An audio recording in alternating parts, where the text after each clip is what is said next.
ভিডিওটা যে কি বলে শুরু করব আমি সেটাই বুঝতে পারছি না। তো যাই হোক, কেমন আছেন আপনারা সবাই? আশা করছি সকলে খুব ভালো আছেন, আর আমরাও ভালো থাকার চেষ্টা করছি। গত 4 থেকে 5 দিন ধরে আমি কোনো রকম ভিডিও দিতে পারিনি। তার একটা কারণও আছে, মানে ভীষণ বড় কারণই বলতে পারেন। গত 2 মাসের ভিডিওতে আপনারা দেখেছেন যে আমি আমার প্রেগন্যান্সি নিয়ে অনেক কিছুই কথা আপনাদেরকে বলেছি। তো যেটা আমি কখনো কল্পনাও করিনি সেই জিনিসটা আমার সাথে ঘটে গেছে যেহেতু সেটা তো আমি আর পাল্টাতে পারবো না, আর লুকিয়েও রাখতে পারবো না। আর আমি চাইও না যে এটা লুকানো থাকুক, কারণ লুকিয়ে রাখতে পারবো না যেটা, সেটা লুকিয়ে রেখে লাভ কি?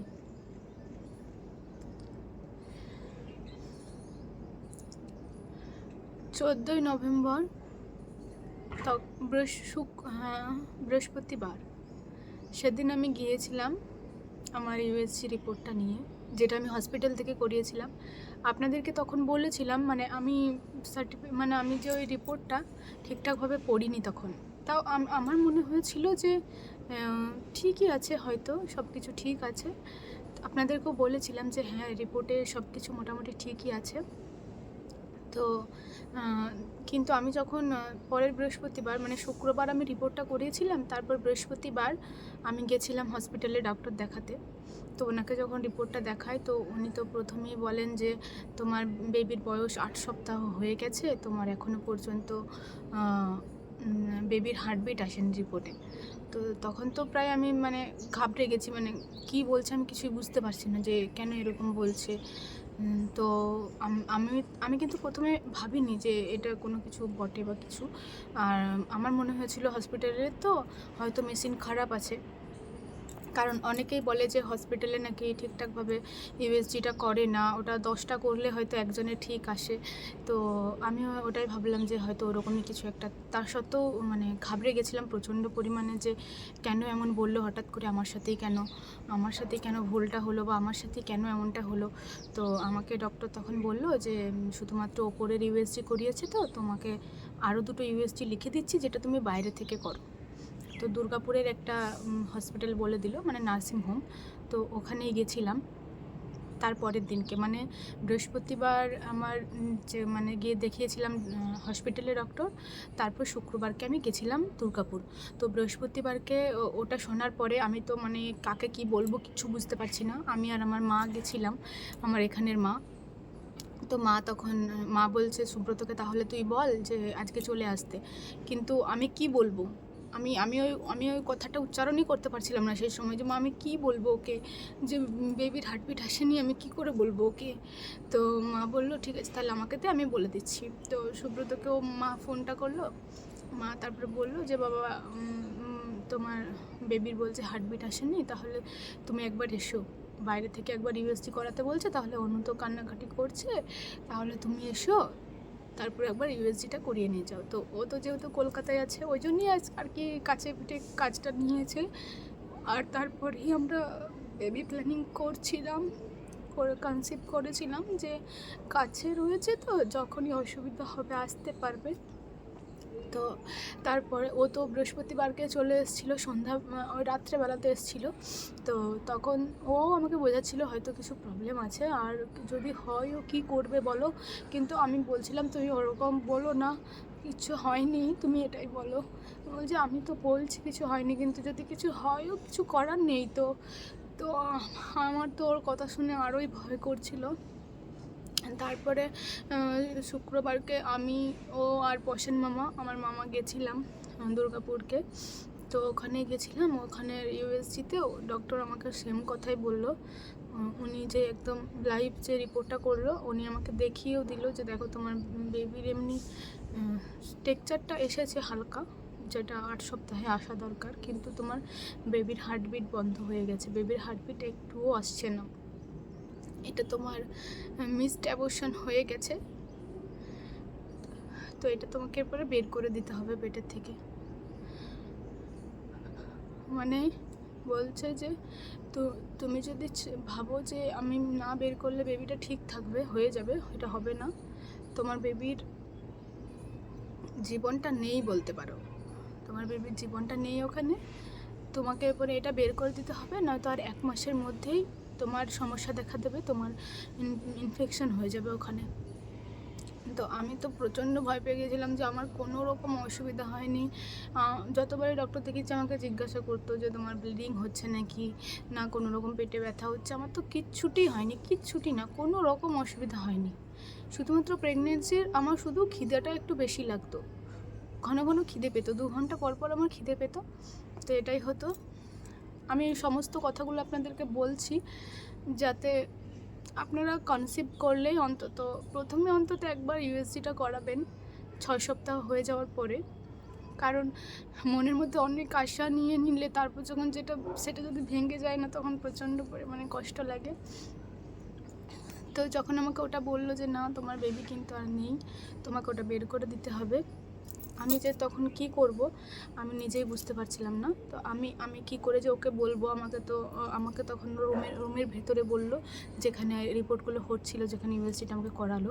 তো আমি যে বাইরে বেরিয়ে কাকে কি বলবো আমি কিছু বুঝতে পারছিলাম না। তো মামা ওখানেই বসেছিল, সুব্রত ও তো টেনশনে ছিল, ও একটু বাইরের দিক করে গেছিলো। তো ও যখন এলো, তো ওকে তো আমি আর কিছু বলতে পারছি না, ও আমাকে দেখেই বুঝে গেছে যে হ্যাঁ ও যে ভয়টা পাচ্ছিল সেটাই। ও আমাকে বলছিল যে কি করবে, কিছু করার নেই, তো এগুলো হয়ে গেলে কিছুই করার নেই। আমি জানি না আমি কি ভুল করেছিলাম, কিসের জন্য এরকমটা হলো। তো আমার বেবি আর নেই, আর সে কারণেই আমি প্রচণ্ড পরিমাণে মানসিকভাবে ভেঙে পড়েছিলাম, যে কারণে আমি কোনো রকম ভিডিও দিতে পারিনি।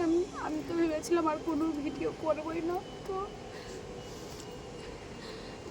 আমার হাজব্যান্ড বললো কী করবে, যেটা চলে গেছে, ওকে তো আমরা দেখিও নি, না দেখলেও কি করব।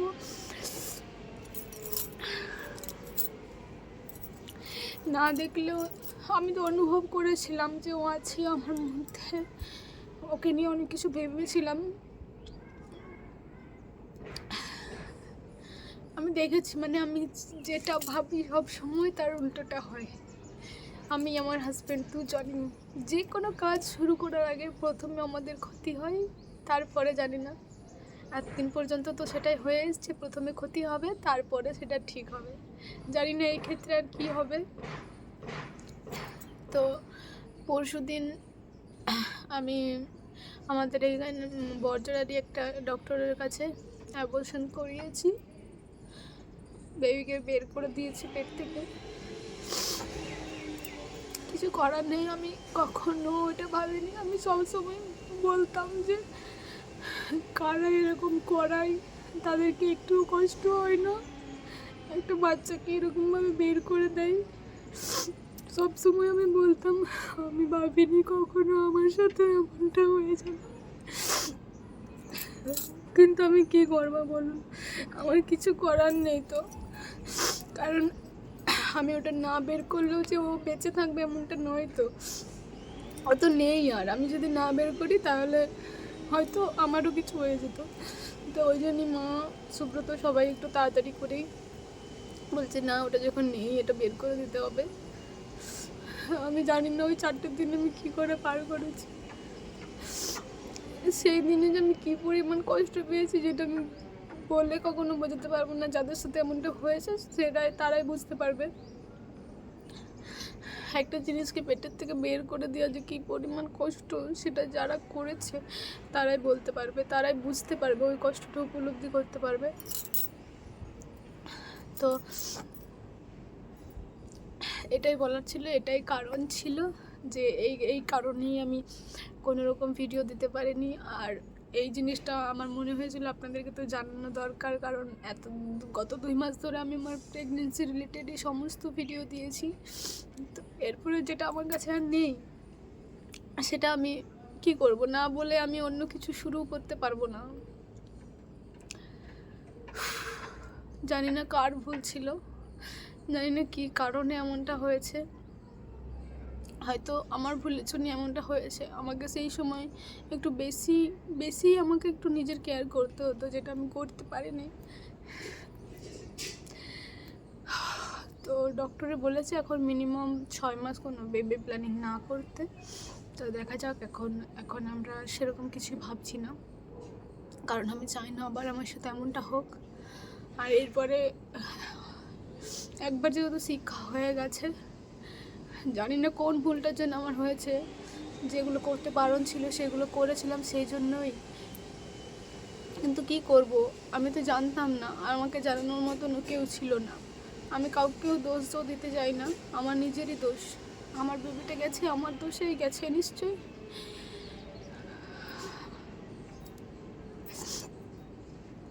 তো যাই হোক,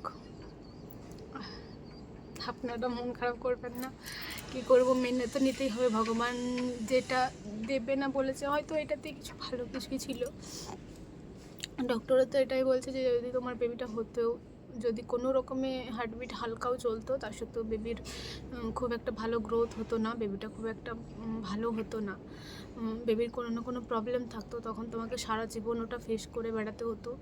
তো যা হয়েছে ভালোই হয়েছে। জানি না এর মধ্যে কি ভালো আছে, সবাই তো আমাকে বলছে যেটা হয়েছে ভালো হয়েছে, কিন্তু আমি এখনও বুঝতে পারছি না যে এটার মধ্যে কি ভালো রয়েছে। আমি তো দেখতে পাচ্ছি না কোনো রকম ভালো। তার সত্ত্বেও মেনে নিতে হবে যে হ্যাঁ, ওইটাই হয়তো সত্যি, যে যা হয় ভালোর জন্যই হয়। কারণ ভগবান আজ পর্যন্ত কখনো আমার সাথে খারাপটা করেনি। আমি অনেক কষ্ট পেয়েছি, কিন্তু সবশেষে আমার সাথে ভালোটাই হয়েছে, আমি দেখেছি। জানি না এরপরে আমার সাথে কি ভালোটা হবে বা কখন হবে সেই ভালোটা, ততদিন আমি কি করে থাকবো আমি সেটা জানি না। সুব্রত না থাকলে হয়তো আমি জানি না কি করতাম।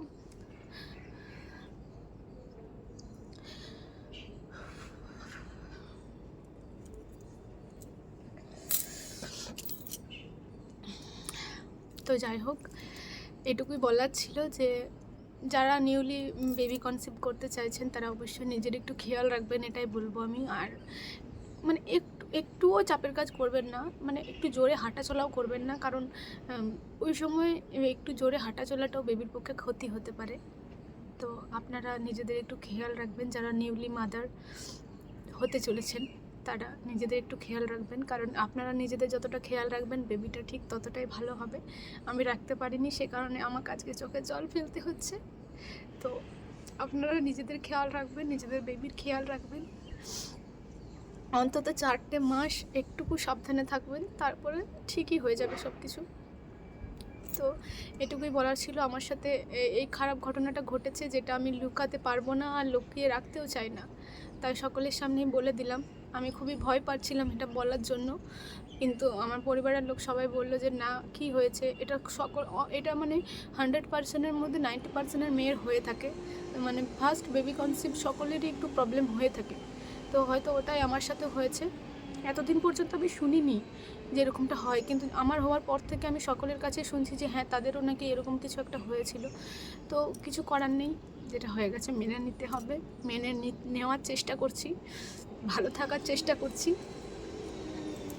তো কাল থেকে আমি ডেলি ভ্লগ পোস্ট করব। আজকের ভিডিওটা এখানেই এন্ড করছি, এই ভিডিওটা। তো ভিডিওতে যদি কিছু বলে থাকি বা আপনাদের কোনো কথা যদি খারাপ লেগে থাকে, আমার কোনো কথা, তো আমাকে ক্ষমা করে দেবেন। কারণ আমার যেটা আমার মনে হয়েছিল, যেটা আমি জানি না, আমারই ভুল, আমি সবেতেই বলছি আমারই ভুল। আমার ভুলের জন্যই আজকে আমাকে এতটা কষ্ট সহ্য করতে হচ্ছে। আমার প্রচণ্ড জেদ, জানেন তো, প্রচণ্ড রাগ আমার। কেউ যদি আমাকে হালকাও কিছু বলে দেয়, আমি সেই জিনিসটা সহ্য করতে পারি না। মানে আমার যদি সেটা করণীয় নয়, তাও আমি সেটা করে দেব। আর ওই জেদের জন্যই আমাকে আজকে এরকমটা করতে হয়েছে, এরকমটা এত প্রবলেম ফেস করতে হচ্ছে। তো আমি চেষ্টা করব পরের বার যেন আমি সেরকম কোনো কিছু না করি, নিজের খেয়াল রাখার চেষ্টা করব। এরপরে জানি না কখন আমি বেবি কনসিভ করব, ডক্টরের পরামর্শ নিয়েই করব। তো আপনারাও অবশ্যই, যদি আজকেই জানতে পেরেছেন যে বেবি আমাদের এসেছে, তো আজকেই আপনারা ডক্টর দেখান, আমি এটাই বলবো। আপনারা আজকেই ডক্টর দেখান, আজকেই আপনারা ইউএসজি করান। দেরি করবেন না, একটুও দেরি করবেন না। যত দেরি করবেন হয়তো কষ্টটা আপনারই বাড়বে। আর অবশ্যই নিজেদের খেয়াল রাখবেন। আর কিছু বলার নেই আমার। কাল থেকে আমি ডেলি ব্লগ পোস্ট করব, যতটা পারবো পোস্ট করার চেষ্টা করব। জানি আপনারা দেখবেন, ভালোবাসা দেবেন। তো এতদিন কষ্ট করে যে বাচ্চাটাকে আমি গড়ে তুলেছি, সেটাকে আমি নষ্ট হতে দিতে চাই না।